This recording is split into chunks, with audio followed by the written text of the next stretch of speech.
Alright, so here I am again with a new phone. This is a Pixel 6 Pro. Got it on the heating pad, 190 degrees.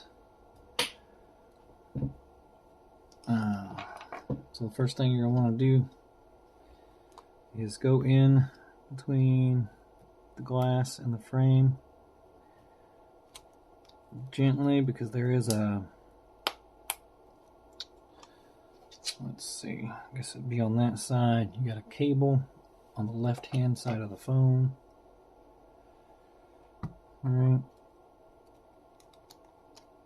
There is a fingerprint scanner sensor under the screen as well, so we're going to kind of want to watch out for that.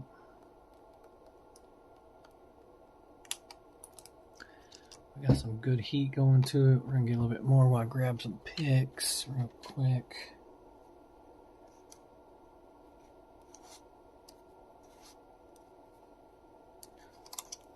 Alright, got a couple pics. I'm going to stick one of these little plastic picks right up under the edge here. Try to wait just a little bit. Alright, insert that pick. I'm just going to try to use picks for this. See if I can't cut through that adhesive.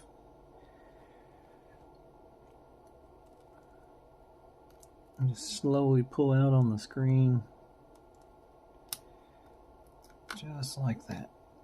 Oh yeah, it's going right around it. At this point, you can just open it right up. Look at that. Easy. Easy. Alright.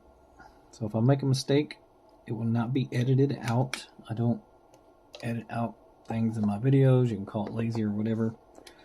But I want people to see that mistakes do get made, even by professionals. I've been doing this for, well, since the first iPhone released, I believe in 2005, 9. It's been a long time, I'm gonna try to get this side apart as well.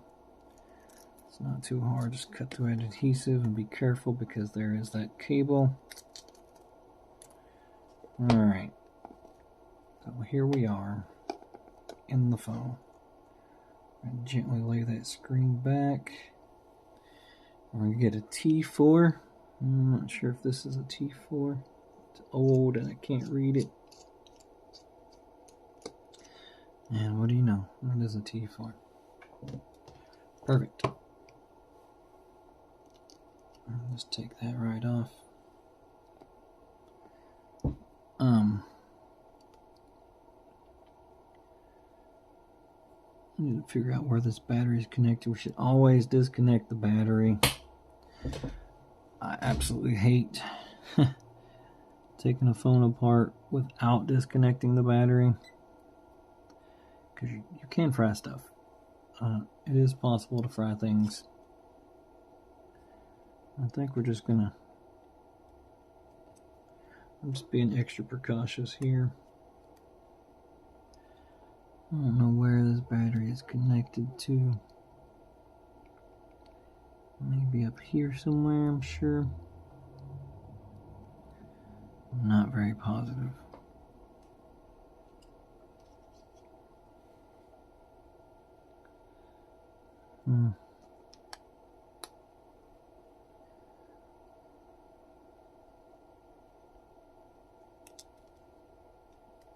It's hard to get under that.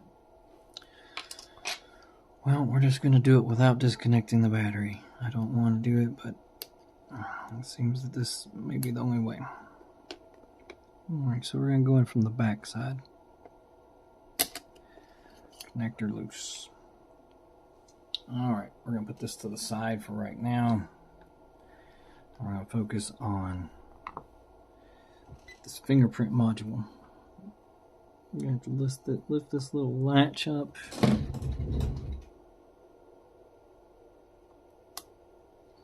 Like so. And we'll pull that out. And we're going to have to lift up on this first. This is burning my hands a little, so we're gonna put down some cloths. We're just gonna go at it. Be gentle, be slow.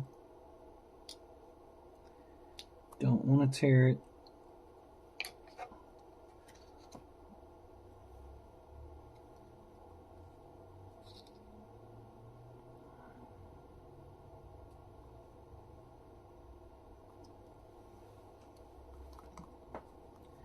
Let's try it from another angle.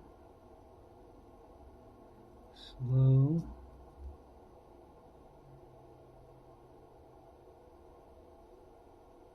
Just get around the edges of it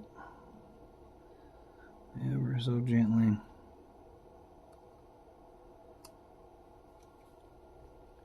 Not gonna want to put a lot of force on it. We're not gonna do that. Just slowly peeling it up. Disconnect the cable. Doesn't want to come out. So I guess we're going to have to pull this completely up first. Slowly. Slow. Pull that up. Alright, that cable came right out. Alright, so you're going to want to make sure to not touch that. In fact, I'm going to wipe it off in case I did.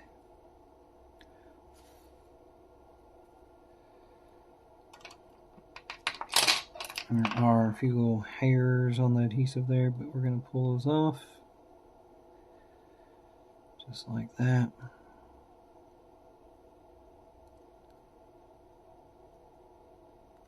Gently pull them off.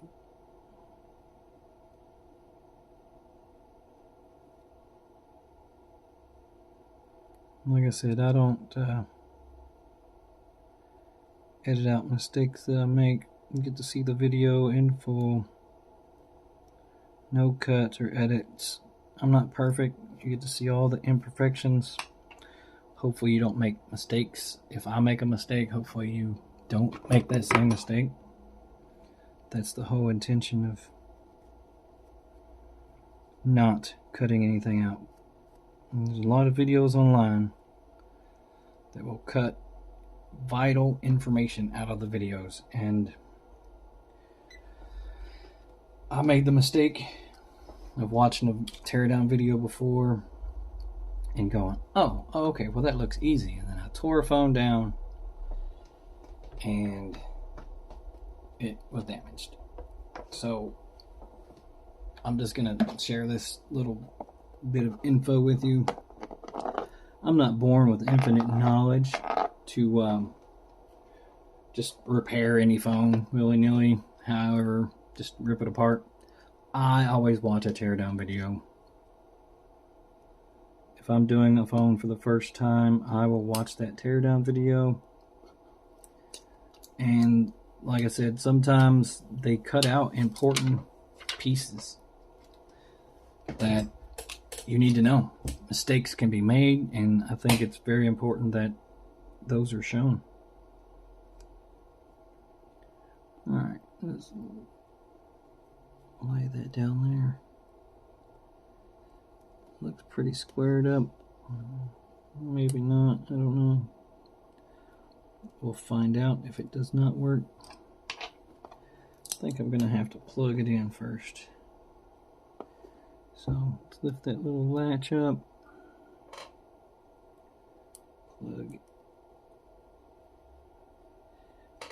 Plug it in. Ugh. See, this right here would have gotten cut out. They would have been like, boom, it's plugged in first time. That's all you got to do. It's so easy, but it's not. I just want people to know what they're really getting into if you want to do repairs yourself. And I think it's great if you want to pick up some tools and repair your own phone, that is fantastic. Everyone should have basic knowledge of repairs. Same thing goes with cars. You should have basic knowledge of changing tires and oil and etc., etc. Because there's going to come a day when no one's going to be there to do it for you. If something happens to me or my business, who are people going to turn to?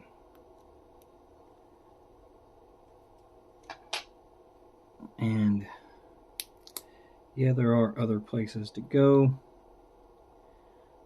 I do repairs really cheap. I try to keep them reasonable. I'm not trying to get rich. I'm just trying to survive. A lot of repair places, they know that most people don't know how to do a repair, and they know that most places are going to just be expensive. That's not me. I'm not trying to rip people off or take their money. Of course, I got to take their money to get paid, but reasonably. So now we're gonna have to remove this. I think it's still warm enough without turning that heat pad back on. Slowly cut away at it and peel it off there. You don't have to be as gentle with that as you did with that cable. Yes, it can break, but it's not too likely as long as you're not too rough. That's the important part. Don't be too rough. This cable, I don't like how that looks. It doesn't look fully plugged in, so we're going to have another go at it here. Alright. It looks better. Alright. Okay. So, now we're going to bring the phone back.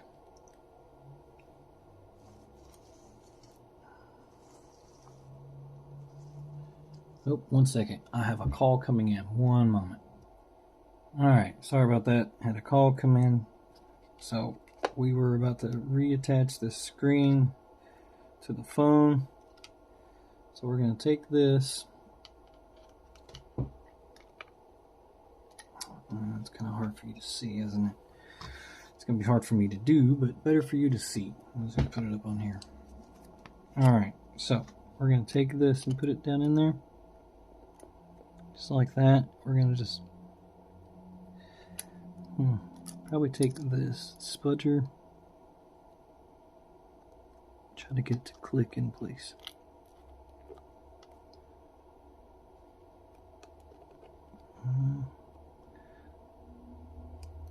Didn't hear a click, but I believe it is attached. So, let's see what the phone does.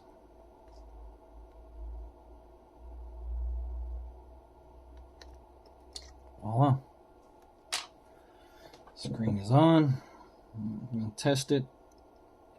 And then we'll go back to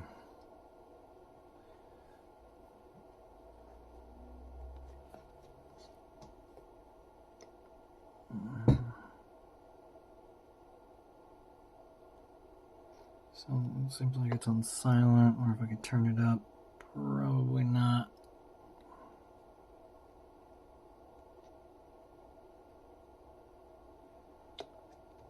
Whoops. So I didn't know this emergency thing was going to show someone's name. We're going to have to edit that out in post. Anyways, the phone works. I'm going to have to edit out that name and that face of that child on there.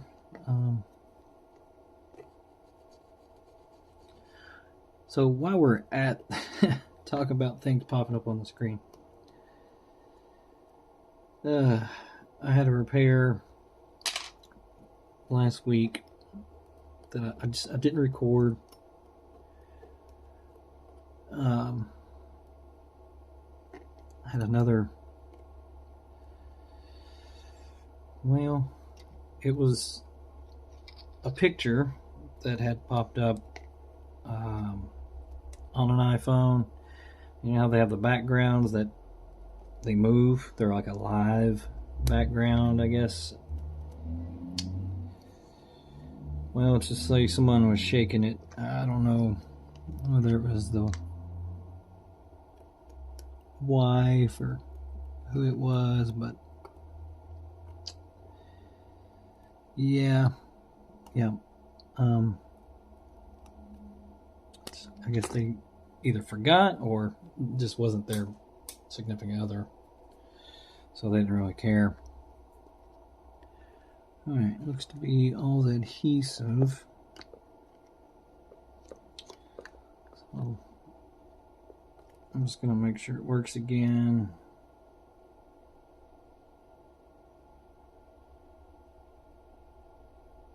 I guess I didn't need to even press emergency. That's usually what you got to do on iPhones and Samsungs, because it pops up asking for the pin, and once you press in so many numbers, it tells you that failed attempt, try again. So don't want to fail attempts on people's phones. I try to avoid entering incorrect passcodes, locking someone's phone up. So what I'm doing is I'm just putting this cover back on. I know you can't really see it. Let's move it back over here, lean it up against that. Let's get our T4 screw.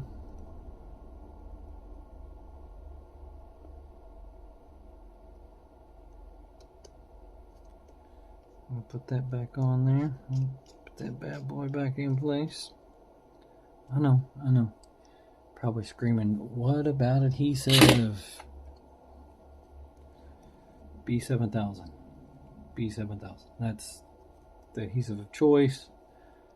I don't use those little strips of adhesive.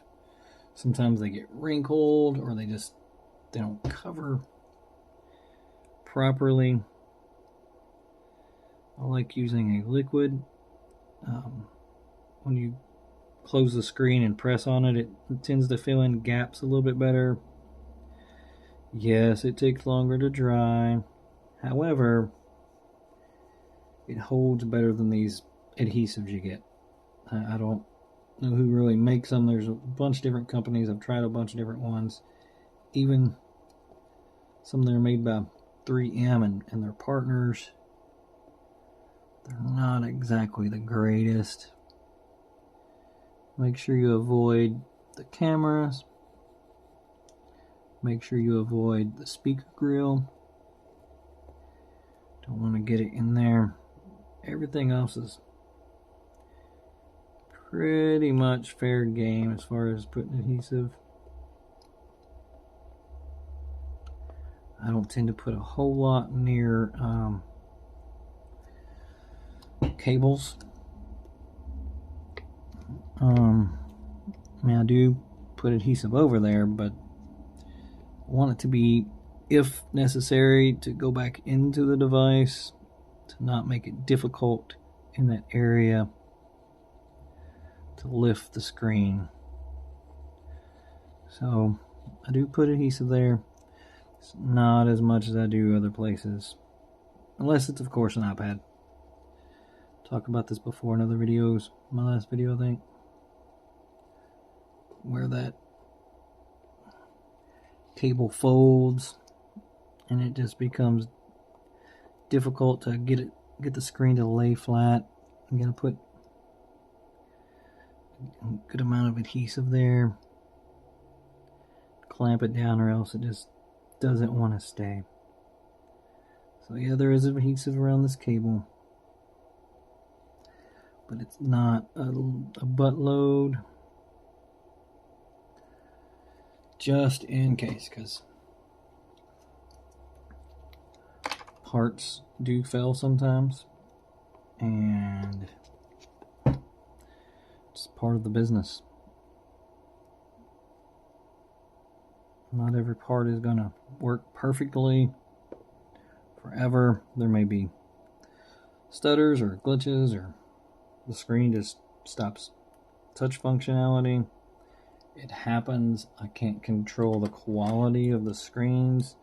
I try to buy the best screens I possibly can get my hands on. But I do also give my customers an option. Do you want the expensive screen? If there's no OEM available, of course. Do you want the expensive screen, or do you want a cheaper screen? Whether it is OLED or LCD, I try to give everybody the option. Of course, you can always request what you want. The last phone I fixed was an iPhone 14 Plus, and the customer just wanted it to work. They didn't really care about super expensive parts, OEM quality. So I just bought an OLED, an aftermarket battery, because Hua, H-U-A, they're really good. I've never had anyone bring a phone back that I placed one of those batteries into. So if I can get my hands on a Hua battery, that's what I'm going to put in a phone.